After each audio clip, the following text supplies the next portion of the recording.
Hello.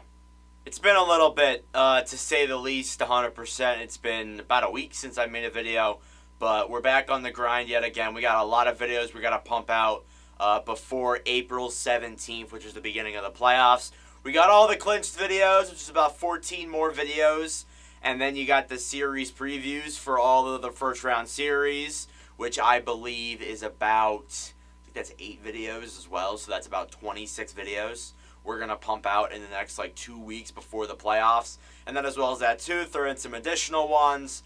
We got the awards type videos I'm going to try and implement in here a little bit.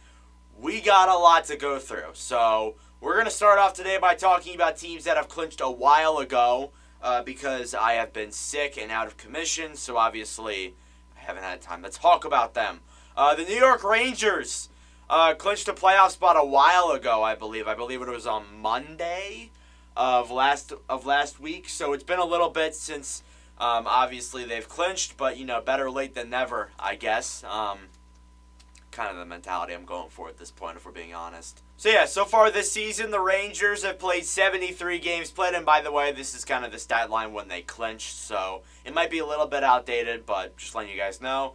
They have a 43, 20, and 10 record for 96 points. They have scored 247 goals and have only let in 198. They have a 25, 7, and 5 record at home, and they are 22, 8, and 6 on the road. So obviously you can tell that they're really solid on the road, and they're really good at home as well, which I've said in multiple videos.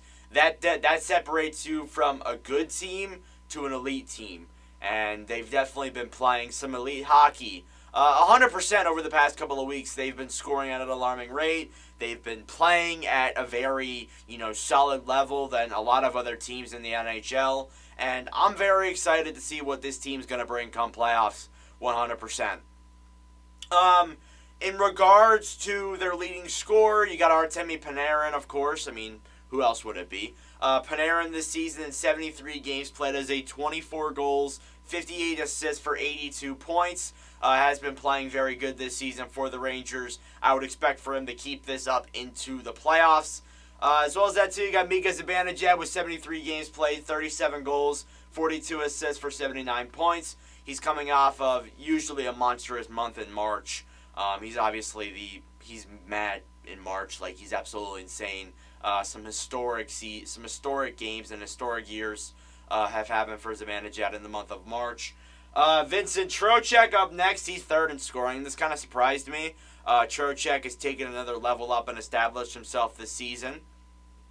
73 games played, 19 goals, 38 assists for 57 points. So obviously there's a little bit of a gap between him and Zibanejad. Then you have Chris Kreider, who's fourth in scoring.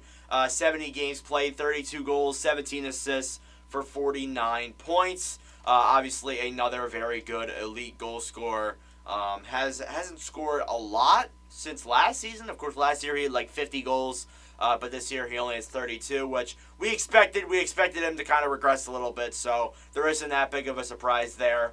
And then fifth in scoring, you got Philip Hedl with 65 games played, 21 goals, 20 assists for 41 points. Obviously, Philip Hedl signed about a 4-year extension a few days ago, I believe. Definitely a good contract, and that third line, that kid line with Capo Caco, Alexis Lafreniere, and Philip Hedl. I don't have Lafreniere or Caco in my notes here at all, unfortunately. Apologies for that, but I do want to bring up that third line because that third line could play a huge role in playoffs.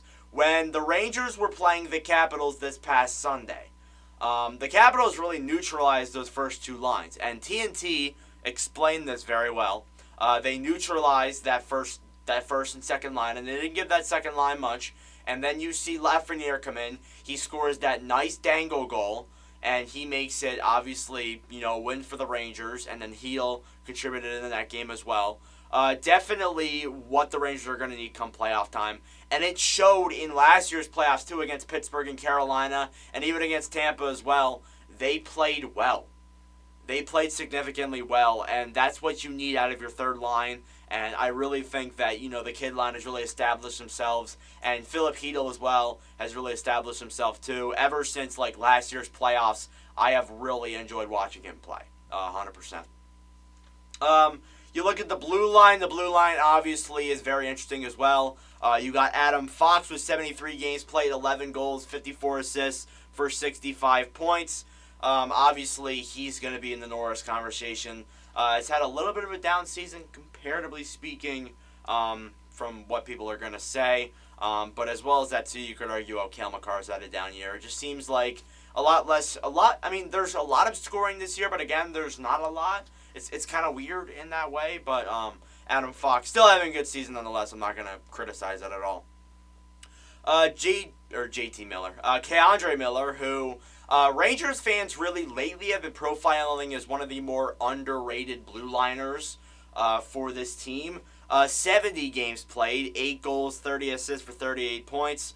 Obviously they're, not like scoring a lot, but he definitely plays a huge role in that Rangers blue line and doesn't get enough recognition that he deserves. And I think that he could play a huge role come playoff time 100%. He played a big role last year against the Penguins.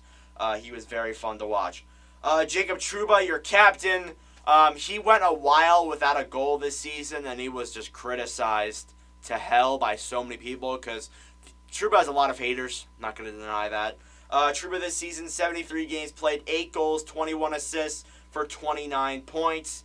Once again, Trouba, having a offensively all right season, but he's also a motivator too. He's a good captain, and he's shown that this season that he can definitely be that, and I've definitely been appreciative of how he has played. And lastly, Ryan Lindgren is the other player here. 58 games played, 1 goal, 17 assists for 18 points. Obviously there, Lindgren, that's pretty much the Rangers' top 4, basically. Then you got Braden Schneider and a few other roster players that could play some minutes on the Rangers blue line. We'll start off with the rentals, because mainly with rookies, there hasn't been that many active rookies this year. I guess apart from, you could say Vitaly Kravtsov, but he's no longer on the Rangers, so that definitely plays a big role. We'll start off here with Patrick Kane, and this was the biggest thing. And when he was traded, I was shocked. When he was traded over to the Rangers, I was shocked. Not because of it happening, because I knew it was going to happen. And it sucks that it happened, because Kane on the Blackhawks, it just feels weird seeing him in a different jersey. Kane, the amount that they traded away for him was minimal. They didn't trade away a lot for him, really, and it really shocked me. I was in shock. And they had a very good deadline this year, and I really like the Rangers' odds heading into the playoffs. Even though they are going to be in that 3rd seed Metropolitan Division, which we'll get into in a second here when we talk about their playoff opponent, but I really like the odds. Kane this season, 12 games played, 4 goals, 4 assists, 8 points. It's taken a little bit, but Kane has definitely picked it up and has started scoring at a really good rate. And I definitely expect him to play a huge role come playoff time, because historically he's insane in the playoffs. Same goes for Tarasenko. Tarasenko has been a little bit weak throughout parts here with the St. Louis Blues, but with the Rangers he's been all right. 22 games played, 5 goals, 9 assists for 14 points. It goes to show when you surround yourself with really good players, you're going to play a lot better, and that's really what Tarasenko has done through the stretch here with the New York Rangers. I really like the way Tarasenko's played 100%. Watching him in those games, he's playing really, really good, and I've liked it a lot. Tyler Mott here as well. I really like that they re-brought in Mott, because Mott was a big part in last year's run to the Eastern Conference Finals. He was kind of one of those depth forwards. You don't think of those players too much, but obviously Mott has played a significant role, and he's scoring too. 15 games played, 3 goals, 3 assists for 6 points. Which that just goes to show that he can score, and he can play physical, and he can play defensive as well. He's one of my favorite players when it comes to that type of role. As it goes for the injuries and stuff, they don't have any, so that's good. But when you look at their goaltenders, I actually almost forgot. That would have been funny if I just left that out of the video. Igor Shesterkin, who isn't having the season that he had last year, but is still having a good year. 52 games played, 33, 12, and 7 for a 2.55 goals against average and a .914 save percentage. And then you got Yaroslav Halak as the backup. 22 games played, 10, 8, and 3, a 2.68 goals against average and a .905 save percentage. realistically, when you're going up against probably Vitek Vanacek in the playoffs, which that realistically is going to be their playoff opponent. And that could be a very fun series. That can make for some really good hockey. And even though, and I said this with the Devils, they don't have a lot of experience, the Rangers do, that still could go 7 games. That could go 7 games. That could be physical. That could be full of fights. There could be overtime, high goal scoring. To be honest with you, though, I'm leaning towards the Rangers in a series like that. Mainly because they have experience. I think they have the star power as well. Not to disrespect anything with the Devils whatsoever. They got Hughes, they got Brett, they got Heischer. They got a really young team over there, and they look really good.